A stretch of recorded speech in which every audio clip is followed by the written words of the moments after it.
Iglesia, los invito para que podamos orar, para que podamos declarar sobre nuestra vida nuestra declaración inicial. Entonces le pido por favor que usted levante su mano derecha, cierre sus ojitos y declare sobre su vida en el nombre de Jesús. Que el Señor te bendiga. Entonces usted diga: que el Señor me bendiga, que el Señor te levante y que el Señor se glorifique sobre tu vida siempre. Espíritu Santo, eres bienvenido. Amén y amén. Bueno, vamos a estudiar el día de hoy acerca de las bienaventuranzas.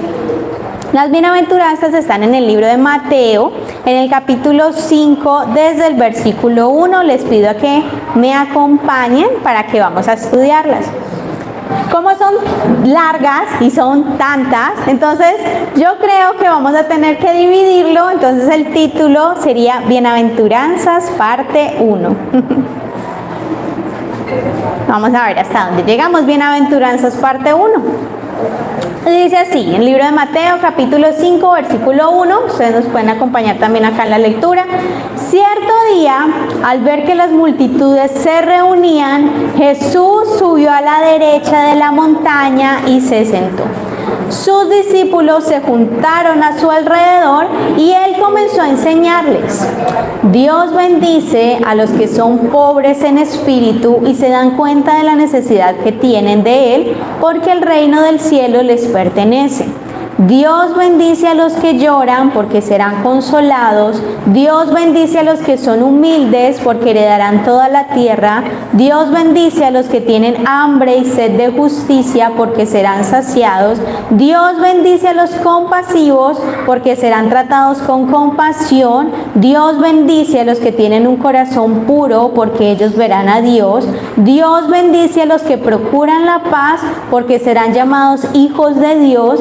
Dios bendice a los que son perseguidos por hacer lo correcto, porque el reino del cielo les pertenece. Dios los bendice a ustedes cuando la gente les hace burla y los persigue y miente acerca de ustedes y dice toda clase de cosas malas en su contra, porque son mis seguidores.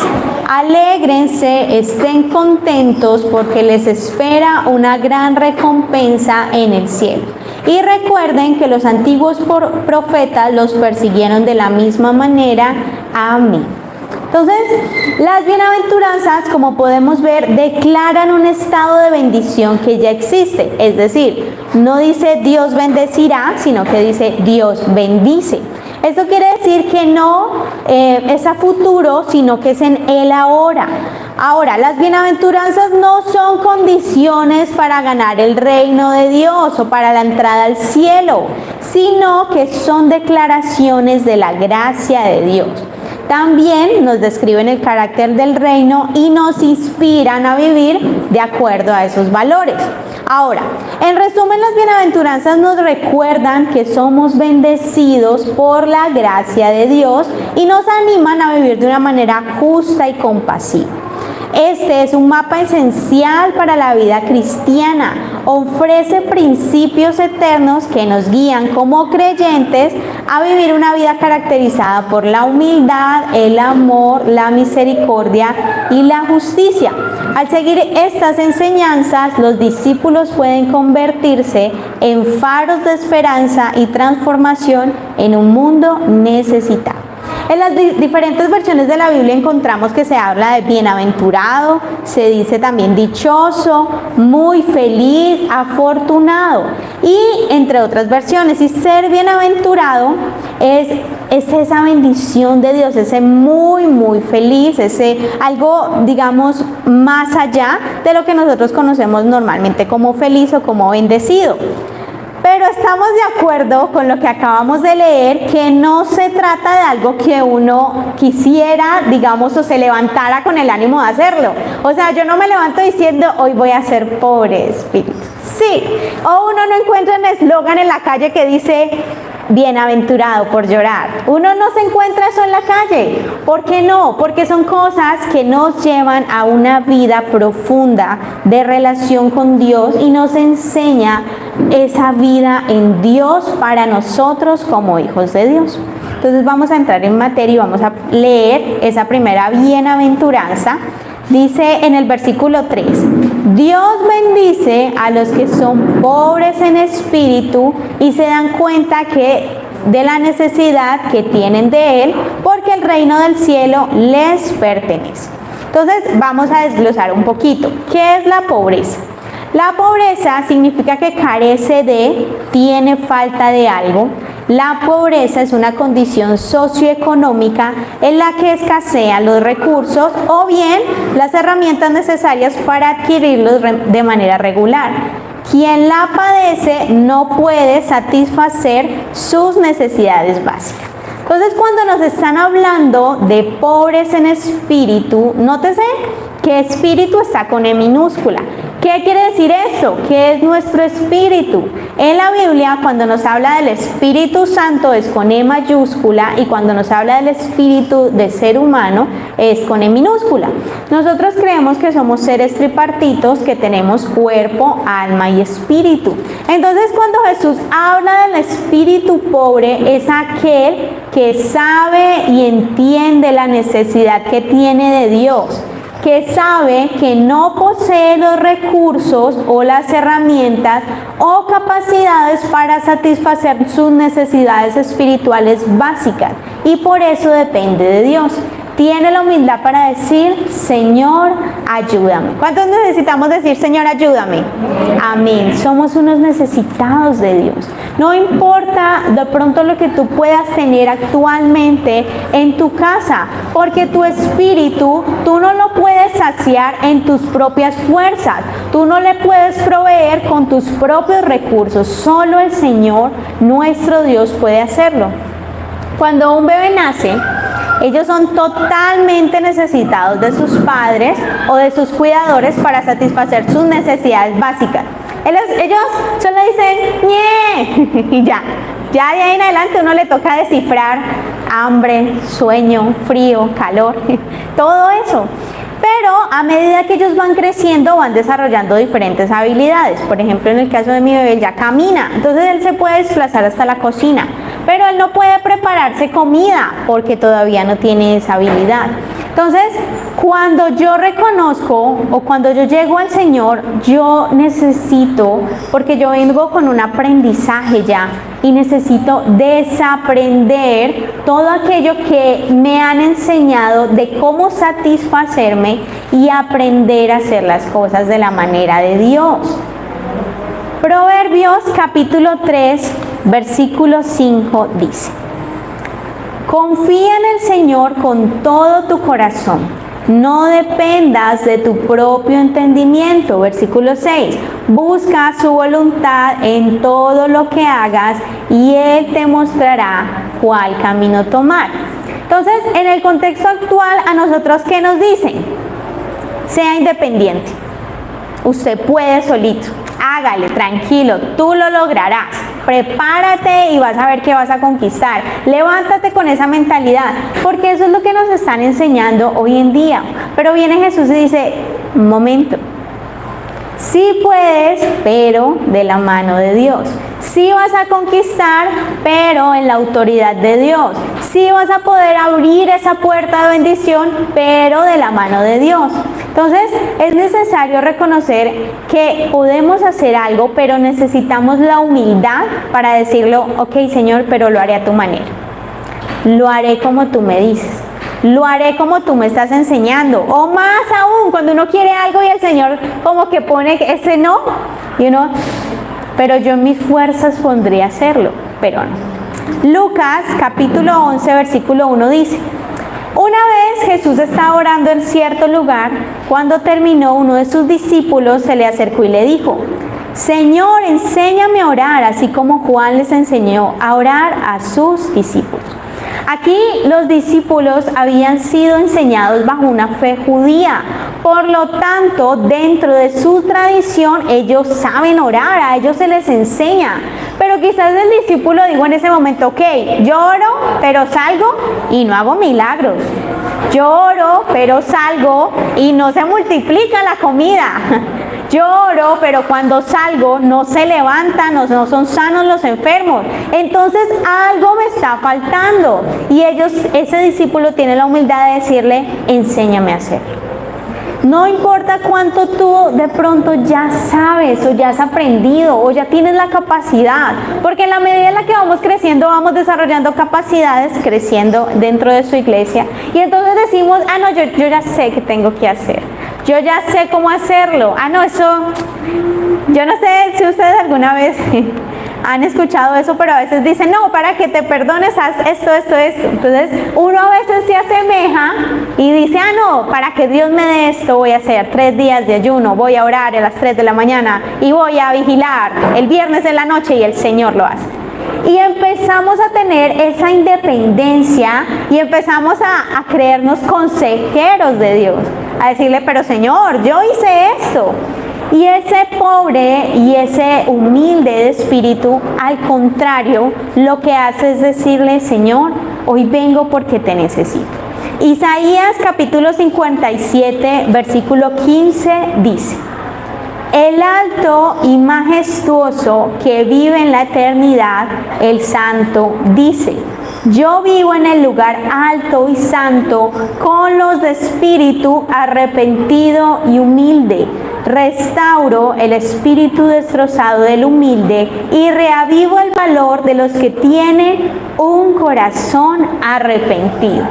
Dios está con los humildes. ¿Y qué pasa con los humildes? Es hermoso porque Dios podría simplemente decirnos, Dios bendice a los humildes y dejarnos allí. Pero el Señor nos dice o nos entrega una promesa y es porque el reino de los cielos les pertenece. ¿Alguna vez les ha pasado, cuando estaban así más jovencitos, que tenían un amiguito que tenía, digamos, más dinero, un poder más adquisitivo que ustedes, e iban a la casa y ya eran como de confianza, y el amiguito en la cocina tenía gelos, y tenía queso y jamón para hacer sándwich, y usted iba, y simplemente usted por ser el amigo, por estar ahí, ¿a usted también le daban? Ay, gracias. O ya llegaban a un nivel de confianza en el que usted podía ir y decir, ay, vaya, saque, ay, me das que los, vaya, sáquelos, tranquilo, porque usted está conmigo. Algo así pasa con los humildes cuando están con el Señor. Es decir, ellos al estar al lado del Señor, con un corazón humilde, empiezan a recibir las bendiciones del reino. ¿Por qué? Porque están ahí. ¿Qué pasa cuando llega una persona súper famosa a un lugar? Todo el mundo la quiere servir, pero ¿y el que va con ella? También, porque usted no va a quedar mal, usted le da a esa persona, pero también le da al invitado de esa persona. De la misma forma pasa cuando nosotros estamos con el Señor, con ese corazón humilde.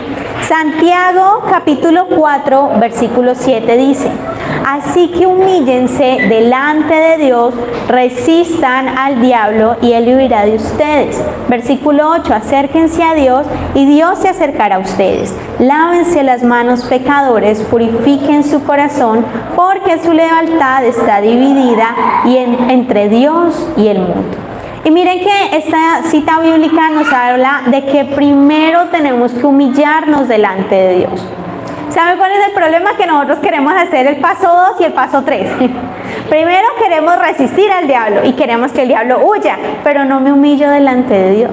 Queremos resistir la tentación y queremos que eso se acabe, pero no me he humillado delante de Dios. Queremos que Dios haga el milagro y queremos que yo obtenga esa bendición, pero no me he humillado delante de Dios. Y la Biblia nos está diciendo, es necesario humillarse primero. El reino de los cielos es tan grande, tan maravilloso, tan extenso, que de pronto no nos alcanza ahorita el tiempo para tocarlo en profundidad, pero quiero que podamos estudiar un poquito acerca del reino de Dios.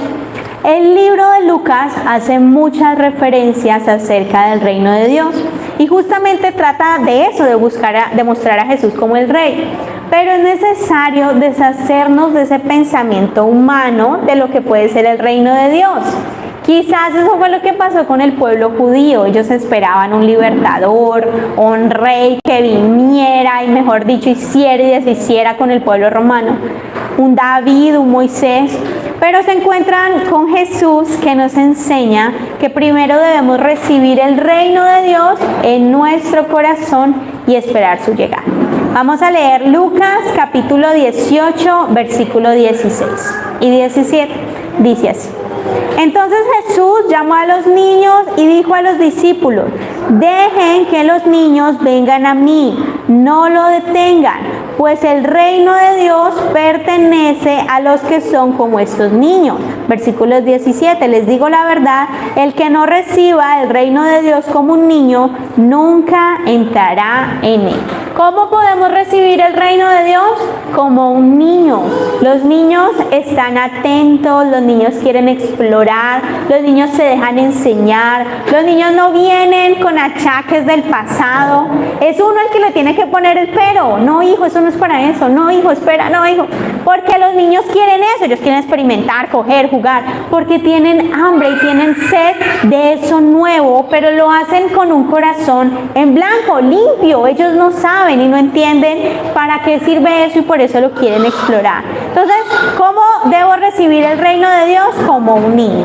Lucas capítulo 17, versículo 20 dice: un día los fariseos le preguntaron a Jesús: ¿cuándo vendrá el reino de Dios? Jesús contestó: no pueden descubrir el reino de Dios por medio de señales visibles.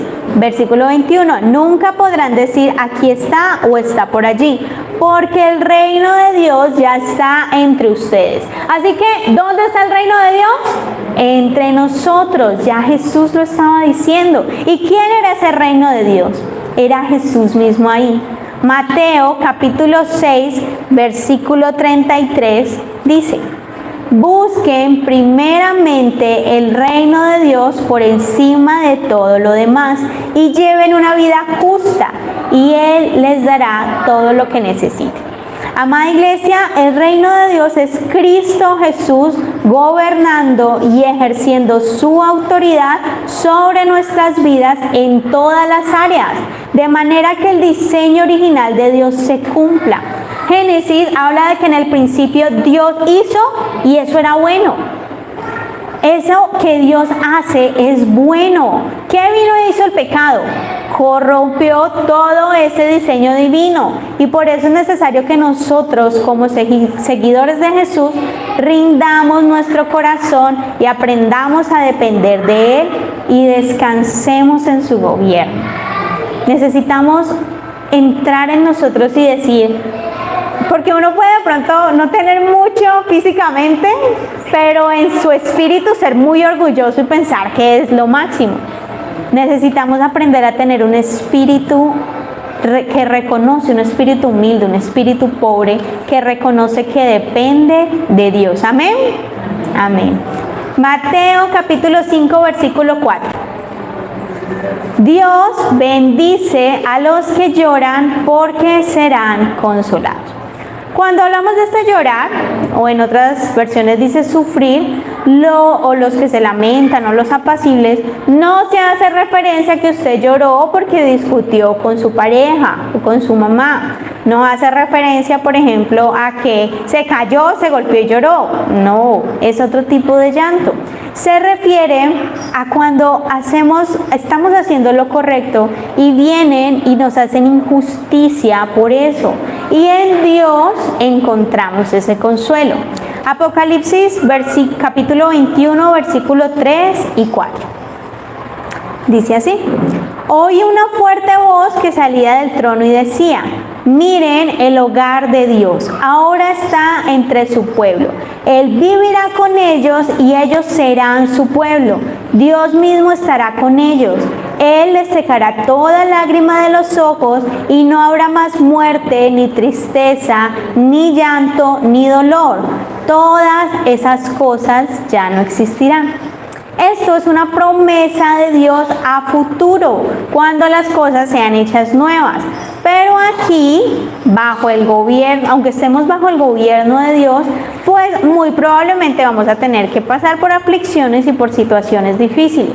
Isaías capítulo 61, versículo del 1 al 2. El Espíritu del Señor soberano está sobre mí porque el Señor me ha ungido para llevar buenas noticias a los pobres. Me ha enviado para consolar a los de corazón quebrantado y a proclamar que los cautivos serán liberados y que los prisioneros serán puestos en libertad. Él me ha enviado para anunciar a los que se lamentan que ha llegado el tiempo del favor del Señor, junto con el día de la ira de Dios contra sus enemigos. Amén. Esto fue lo que vino a hacer el Señor Jesús. Esto fue lo que vino y declaró el Señor Jesús. Y entonces nos preguntamos, bueno, ¿y si estoy viviendo un tiempo de dolor? ¿Y si estoy viviendo un tiempo de llanto? ¿Qué hago, Señor? ¿Qué haces tú con eso, Dios? Y la palabra de Dios nos enseña que Dios lo que hace con esos tiempos del que Él los utiliza. Repita conmigo, los utiliza. Santiago capítulo 1 versículo 2 dice, ahorita lo cantamos, pero ahorita vamos a leerlo. Amados hermanos, cuando tengan que enfrentar cualquier tipo de problemas, considérenlo como un tiempo para alegrarse mucho. Versículo 3, porque ustedes saben que siempre que se pone a prueba la fe, la constancia tiene una oportunidad para desarrollarse. Versículo 4, así que dejen que crezca pues una vez que su constancia se haya desarrollado plenamente, serán perfectos y completos y no les faltará nada. Esto es una cosa que uno le vuela a la cabeza. O sea, usted lo lee y usted dice, ay, sí, amén, y sigue derecho. Pero cuando usted pasa por un momento de prueba y que le digan, alégrate, y uno, no, ¿cuál alégrate? O sea, ¿cómo así? No me salga con eso. Pero la Biblia nos está diciendo, ¿para qué?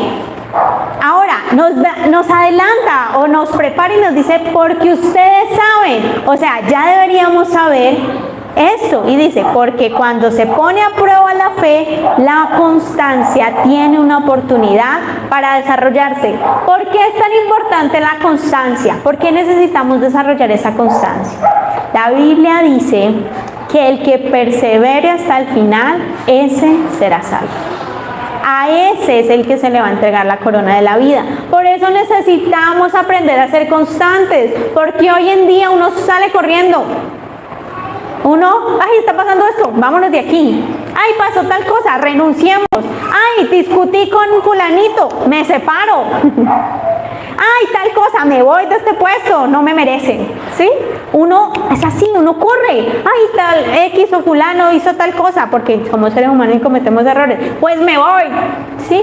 Hoy en día corremos, salimos volando y necesitamos aprender a ser constantes, allí quietos, aunque venga lo que venga, ahí me quedo, Señor, en tu reino, en tu reino.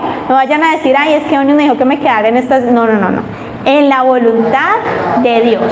Ahora, Jesús mismo nos enseña que mientras estemos en este mundo tendremos aflicción. Juan capítulo 16 versículo 33 dice, les he dicho todo lo anterior para que en mí tengan paz. Aquí en el mundo tendrán muchas pruebas y tristezas, pero anímense porque yo he vencido al mundo. Entonces, ¿cómo voy a ser bienaventurado si lloro sabiendo que el mundo me enseña que buscar mi propia felicidad a toda costa? Y eso fue lo que, por ejemplo, le vino a ofrecer el enemigo a Jesús. Jesús sabía que debía pasar por la cruz y viene el enemigo y le dice, no vayas, yo te entrego los reinos. No vayas, tú eres el Hijo de Dios, no vayas a la cruz. Pero Jesús sabía que era necesario pasar por ese tiempo de aflicción. Segunda de Corintios capítulo 1 versículo 4 dice, Él nos consuela en todas nuestras dificultades para que nosotros podamos consolar a otros.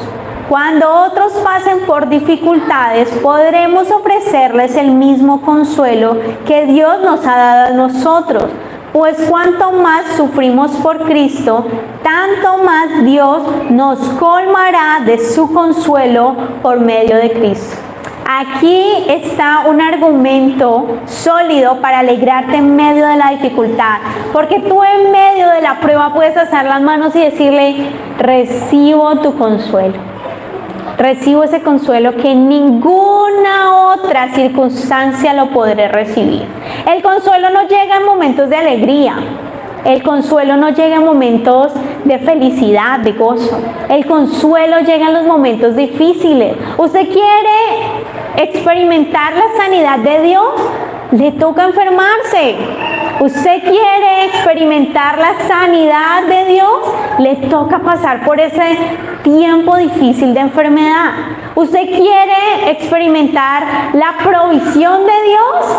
Muy probablemente va a tener que vivir escasez para poder que el Señor le entregue, porque de otra manera no va a ser así. Para recibir el consuelo de Dios es necesario pasar por eso. En los momentos de alegrías hay amigos, todo el mundo está chévere con uno, pero en los momentos de dificultad nos damos cuenta quién está realmente, y es ahí donde nos preparamos y entendemos que solo en Dios podemos encontrar esa paz para nosotros. ¿Para qué? Para poder dar ese consuelo a otros. Amado hermano, no estás solo. Dios te ama y usa esa dificultad para formarte y para usarte como sus brazos y traer amor a su pueblo. Dios sí le importa cómo te sientes. Alguna vez escuché a alguien que decía, por más que llore, usted no le va a torcer el brazo a Dios. Y yo me sentí muy mal y yo dije, o sea, no es que le quiera torcer el brazo a Dios, pero a Dios no le importa mis lágrimas. Me cuestioné en ese momento. Bueno, dejé eso así, pasaron los años, tuve un hijo y el bebé lloraba. Ay, a uno por dentro el corazón se le vuelve como agüita. Uno llora con él. Pero aprendí que hay lágrimas que son necesarias. Yo no quisiera que él llorara, pero le tenemos que aplicar las vacunas. Así que necesita llorar. Yo no quisiera que él llorara, pero es necesario que atraviese por ese proceso de su vacunación, que es cuando más suelen llorar y ellos gritan y uno, ¡ay! Pero uno no puede llorar con ellos, no, uno, pero por dentro uno, ¡ay, no! Y esa muchacha, ¡chin!, le mete la vacuna así como con esa fuerza y uno, ¡ay, Dios mío, mi bebé! Pero aprendí que no es que a Dios no le importe nuestro sufrimiento, porque Él es nuestro Padre Celestial y nos ama.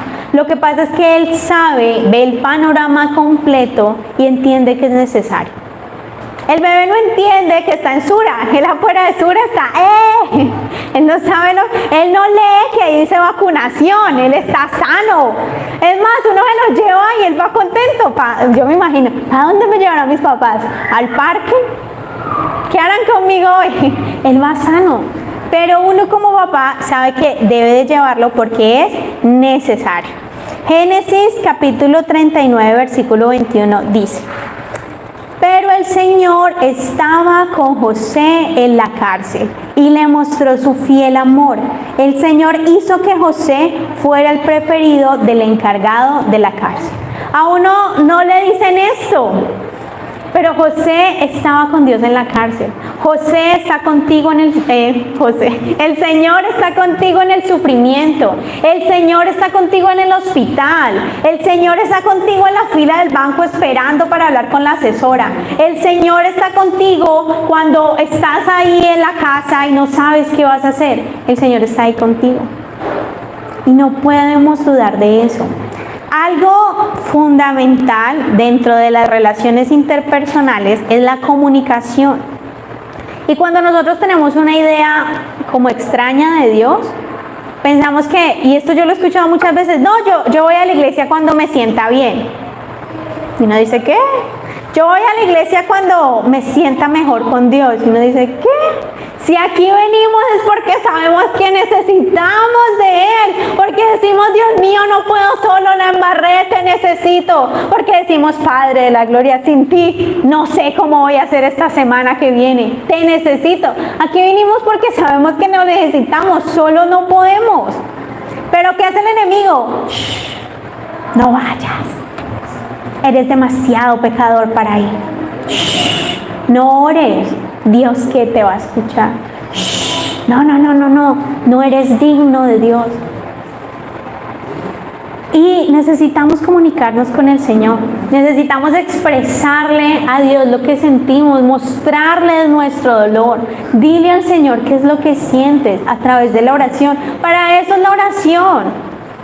A veces yo estoy seria, porque yo soy, digamos que gesticulo mucho, mi cara no disimula, yo me quedo callado, pero mi cara habla. Y mi esposo dice, amor, ¿qué tienes? Y yo, nada. Y él, ¿qué tienes, mi amor? Nada. ¿Qué tienes? Hasta que yo no le comunique, él va a estar sano. Ahora, Dios sabe de qué tenemos necesidad, pero la Biblia nos enseña que debemos pedirle, porque nosotros tenemos libre albedrío. Dios no va a intervenir si tú no le das no rindes tu voluntad. Hasta que no rindamos tu voluntad, no va a intervenir, porque Él respeta lo que Él mismo puso en nosotros, libre albedrío. Tú en tus decisiones, por ejemplo, tomaste la elección de casarte. Y en tu libre albedrío escogiste a ese hombre o esa mujer con la que estás.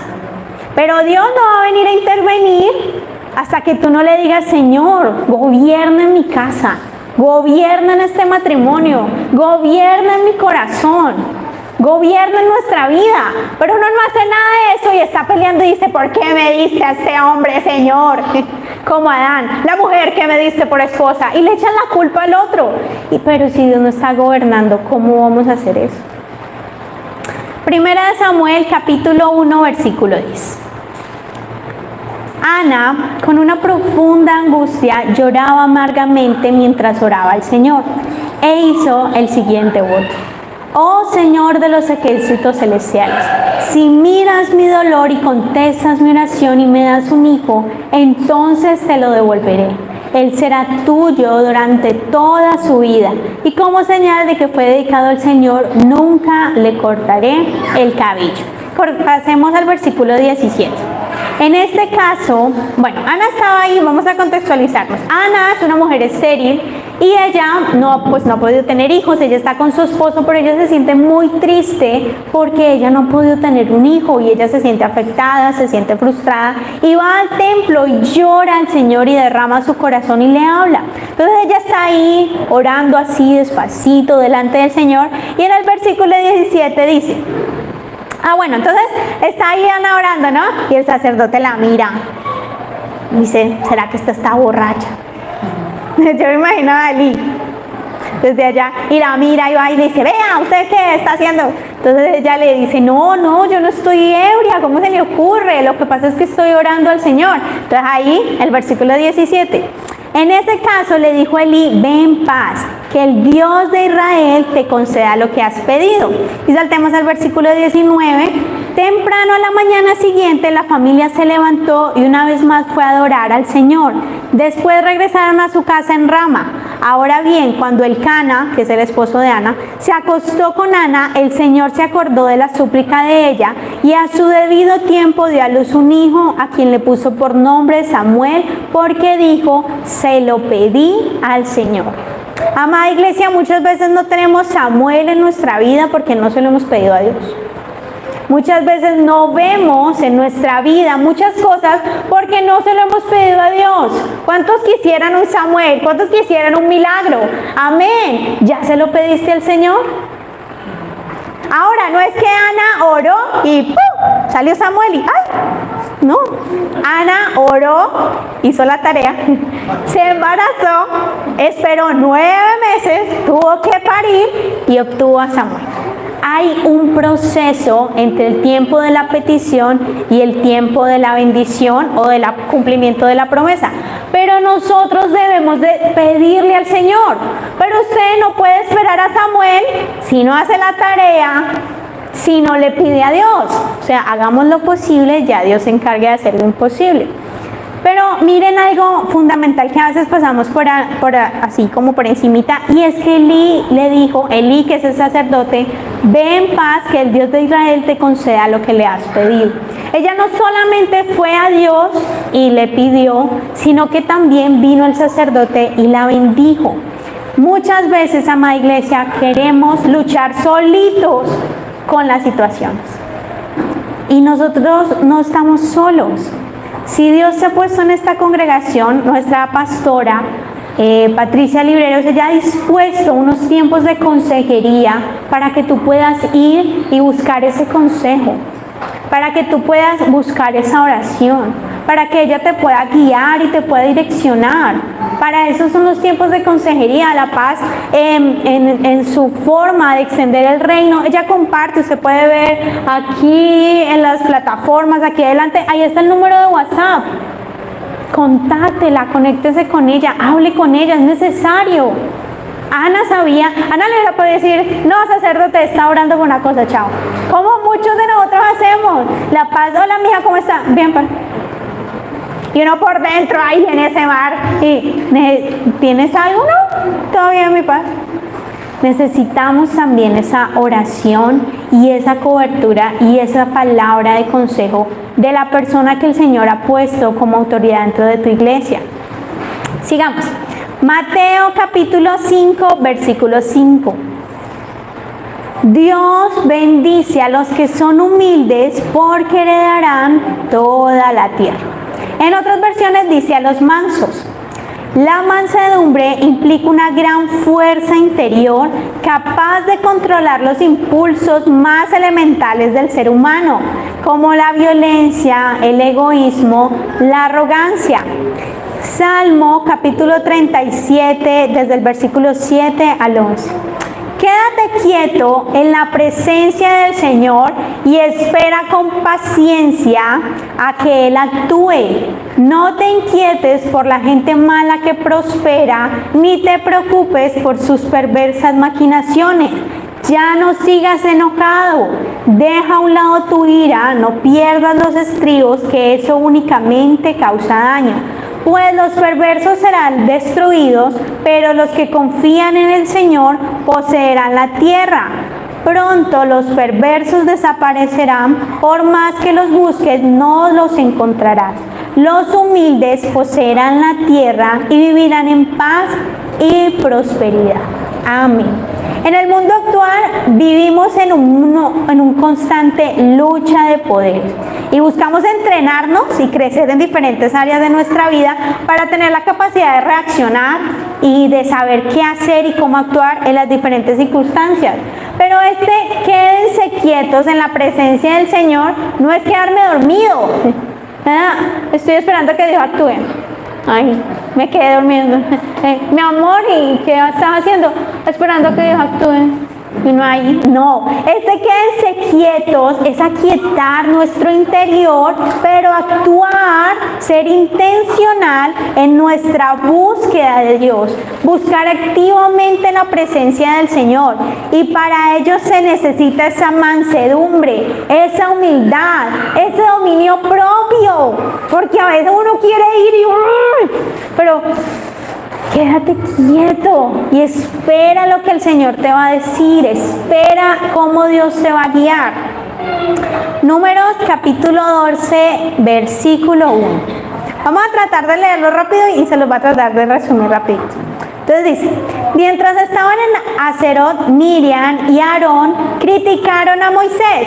Miriam y Aarón eran los hermanos, o sea, no es como que llegaron unos fulanos y criticaron al líder, no, fue que los hermanos de Moisés mal hablaron de Moisés. Entonces dice, porque se había casado con una cusita, dijeron, ¿ha hablado el Señor solamente por medio de Moisés? ¿Acaso no ha hablado también a través de nosotros? Y el Señor los oyó.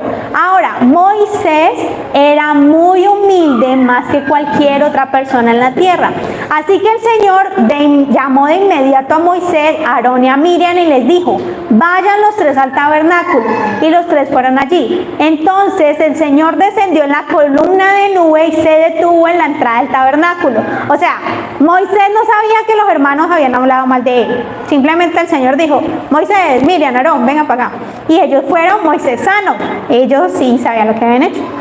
Entonces dice, llamó él, vamos versículo 5. Entonces el Señor descendió en la columna de nube y se detuvo en la entrada del tabernáculo. Aarón y Miriam llamó él. Entonces ellos dieron un paso al frente y el Señor les habló. Escuchen lo que les voy a decir. Si hubieran profetas entre ustedes, yo el Señor me revelaría en visiones, les hablaría en sueños. Pero no con mi siervo Moisés. De toda mi casa, él es en quien confío. Yo le hablo a él cara a cara con claridad y no con acertijos. Él ve al Señor como Él es. Entonces, ¿por qué no tuvieron temor de criticar a mi siervo Moisés? El Señor estaba muy enojado con ellos y se fue. Entonces, esta humildad y esta mansedumbre de Moisés lo hicieron para Dios un hombre confiable. ¿Usted se imagina? Chéverísimo que venga Dios mismo y lo defienda a uno, maravilloso. Pero por la humildad de Moisés. Moisés, y esa mansedumbre y esa humildad no se aprende de la noche a la mañana, no es que yo nací manso, no. Moisés tuvo que pasar 40 años siendo criado y formado en Egipto, luego 40 años vivió exiliado, y ahí es cuando el Señor se le presenta, y luego 40 años con el pueblo. Esto se resume en Hechos capítulo 7. Entonces, esa mansedumbre o esa humildad delante de la presencia del Señor nos hace confiables. ¿Cuántos quieren ser confiables para Dios? Amén. Gálatas capítulo 5, versículo 22 y 23 dice: en cambio, la clase de fruto que produce el Espíritu Santo, que el Espíritu Santo produce en nuestra vida es amor, alegría, paz, paciencia, gentileza, gentileza, bondad, fidelidad, humildad y control propio. No existen leyes contra esas cosas.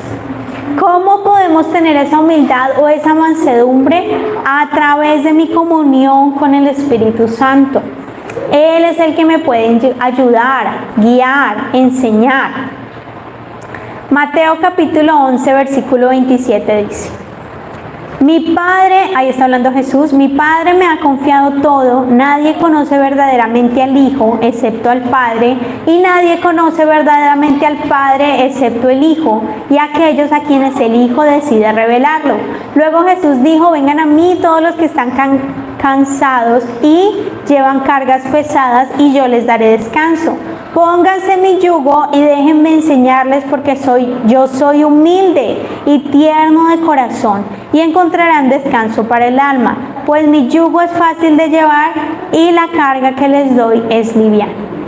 La tierra prometida en el tiempo de Moisés era literalmente un área geográfica que Dios les había prometido desde Abraham al pueblo de Israel. Sin embargo, es necesario que para heredar y para recibir esas promesas aprendamos de Jesús y seamos humildes. Muchas veces nos afanamos queriendo ser consejeros de Dios, pero ese dominio propio para esperar es lo que te hace confiable para heredar. Lo voy a volver a repetir por si de pronto se quedaron en Moisés. Ese dominio propio para esperar es lo que te hace confiable para heredar. Esa mansedumbre para esperar en Dios es lo que Dios mira y dice: confío en este y le puedo dar. Si tú no estás recibiendo, es porque quizás no estás siendo confiable para Dios. Es porque quizás el Señor todavía no te lo puede entregar. Y no porque no te ama, es porque cuando uno hace algo en el tiempo incorrecto puede terminar mal. Desde lo más sencillo, usted ponga un arroz, móntelo en la olla arrocera y cómaselo a los 5 minutos. Va a estar horrible porque no está listo. No, y es un arroz, o sea, es algo sencillo. Entonces, no podemos pretender que Dios nos entregue si no estamos listos para recibir, si no somos confiables para que nos dé esa tierra prometida. Mateo capítulo 5, versículo 6. Vamos hasta aquí con esta última bienaventuranza. Dios bendice a los que tienen hambre y sed de justicia, porque serán saciados. Isaías capítulo 42, versículo 1 dice: miren a mi siervo al que yo fortalezco. Él es mi elegido, quien me complace. He puesto mi espíritu sobre él. Él hará justicia a las naciones. No gritará ni levantará su voz en público. No aplastará la caña más débil. No apagará una vela que titila. Les hará justicia a todos los agraviados.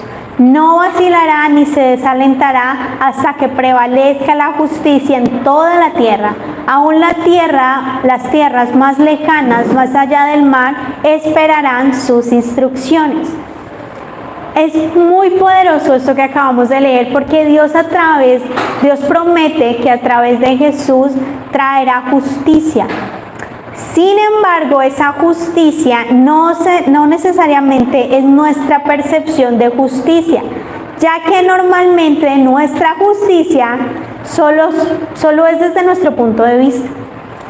¿Nunca has pensado que tu justicia puede ser una injusticia para otro? Eso puede pasar.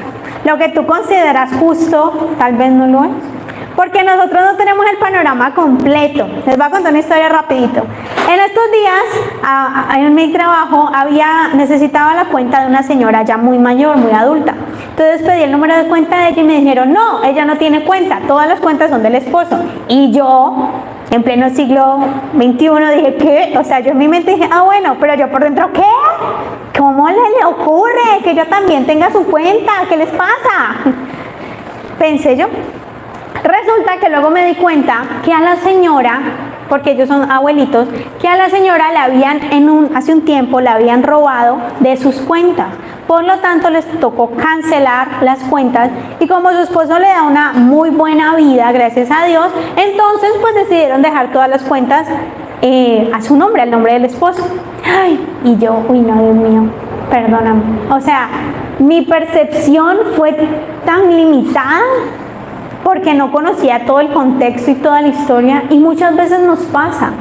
Muchas veces consideramos que esto que voy a hacer es lo justo, y no lo es. Esto que voy a hacer es lo que debía hacer el Señor, y yo soy sus manos, y lo hago a mi manera, y muchas veces no es así. Isaías capítulo 64, versículo 4 dice: desde el principio del mundo ningún oído ha escuchado, ni ojo ha visto a un Dios como tú, quien actúa a favor de los que esperan en Él. Tú recibes a quienes hacen el bien con gusto, a quienes siguen caminos de justicia, pero has estado muy enojado con nosotros porque no somos justos, pecamos constantemente. ¿Cómo es posible que personas como nosotros se salven? Estamos todos infectados por el pecado y somos impuros. ¿Cuándo mostraremos nuestros actos de justicia? No son más que trapos sucios. Como las hojas del otoño nos marchitamos y caemos, y nuestros pecados nos arrasan como el viento. Está bien querer y esperar esa justicia. Por eso dice el que tiene hambre y sed de justicia. No dice el que tiene hambre y sed de justicia, coma usted, prepáreselo usted. Dice que será saciado, y ese saciado va a ser por Dios. Él se hará cargo, Él hará justicia. Romanos capítulo 12, versículo 19 dice: queridos amigos, nunca tomen venganza. Dejen que se encargue la justa ira de Dios, pues dicen las Escrituras: yo tomaré venganza y yo les pagaré lo que se merecen, dice el Señor.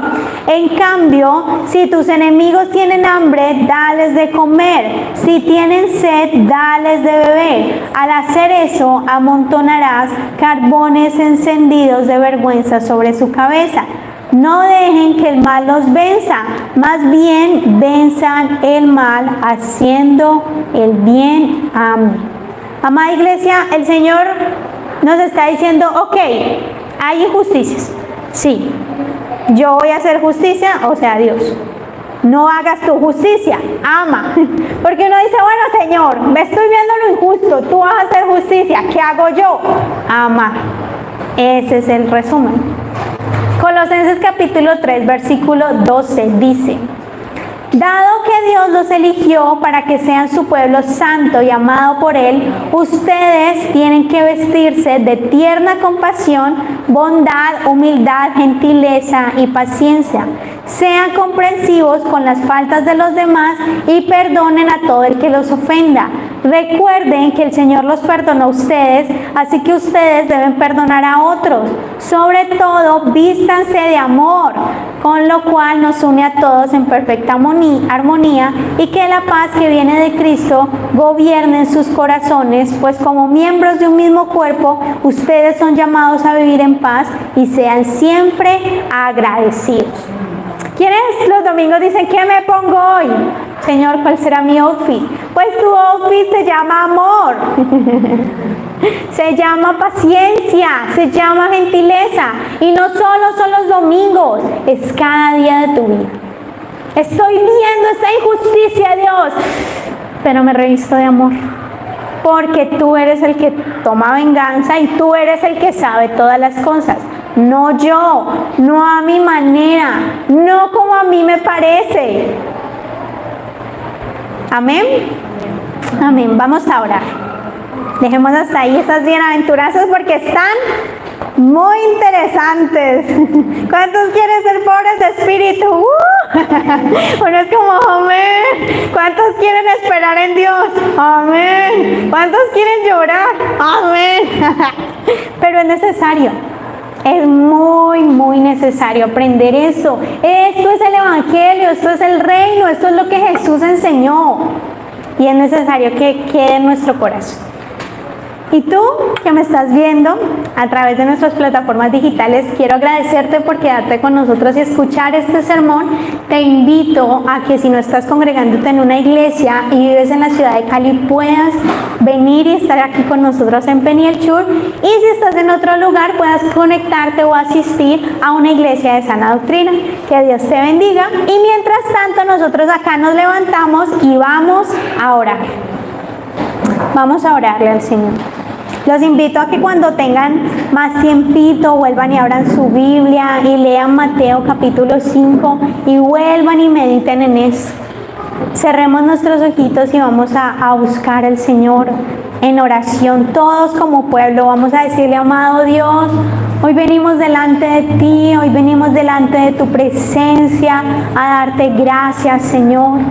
Gracias por tu palabra, gracias por tu enseñanza.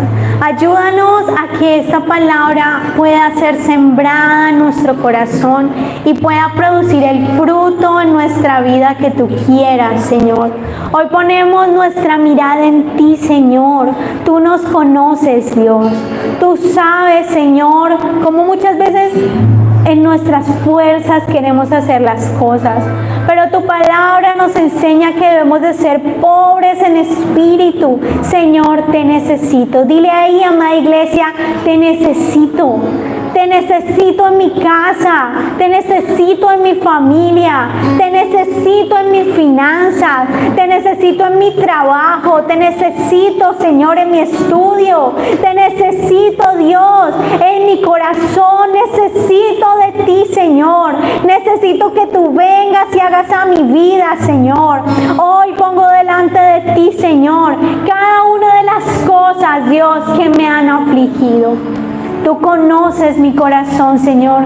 Tú conoces cuando he llorado. Tú conoces los momentos difíciles, los momentos de dificultad. Pero hoy nos rendimos delante de ti, Señor, creyendo que tú nos consuelas. Envía ese consuelo sobre nuestra vida. Envía ese consuelo sobre nuestra cicatriz, sobre nuestra herida. Señor, abrázanos con tu consuelo. Abraza nuestro corazón. Lava nuestro dolor, Dios, que tu Espíritu Santo en esta mañana traiga ese consuelo perfecto, ese consuelo divino. Señor, necesitamos de ti. Ven, enjuaga nuestras lágrimas, aquello que nadie sabe, aquello que a nadie le cuento, aquello, Señor, que quizás ni siquiera ha salido delante de ti. Hoy lo presento, Dios. Sana nuestro interior, sana nuestro corazón, que tu consuelo hoy nos ministre, Señor. Oramos y te pedimos, ayúdanos a ser humildes, Señor, a ser confiables delante de ti. Perdónanos si a veces nos afanamos, nos azaramos, nos creemos listos, Señor, porque queremos ser mansos mansos para ti. Queremos ser confiables para ti, para heredar la tierra. Dios, queremos ser confiables para heredar. Creemos en tus promesas. Creemos en lo que tú nos has prometido y nos has declarado. Pero te pedimos, Señor, ayúdanos a ser mansos, a esperar, a tener ese dominio propio, a ser confiables para heredar, Señor. Y ayúdanos a tener esa hambre y esa sed de justicia, Dios, pero a vestirnos de amor, a revestirnos de amor, Señor, a que los otros puedan verte a ti a través de nosotros. Dile ahí, Señor, te necesito. Adora con nosotros al Señor en esta mañana.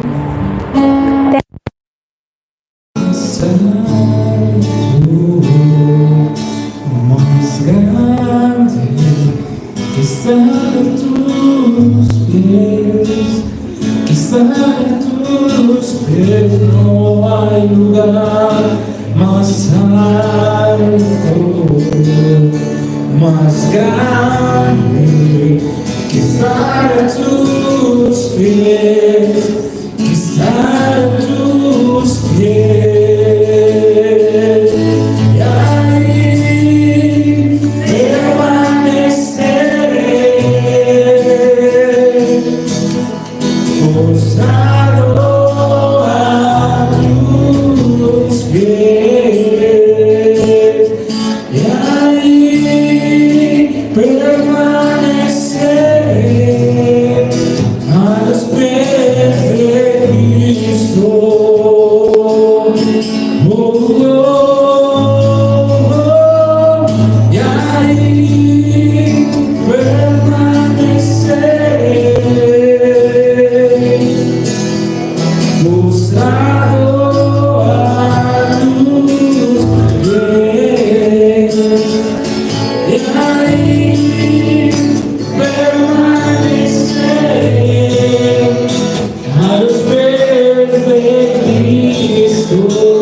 Bienaventurados en ti. Di conmigo, iglesia, gracias, Señor, porque tú me haces bienaventurado, porque en los momentos difíciles soy bendecido por ti, porque en los momentos de hambre y sed de justicia soy bendecido por ti, porque aun cuando lloro, Señor, soy bendecido por ti. En el nombre poderoso de Jesús, amén y amén. Amén. Hasta luego, Dios les bendiga.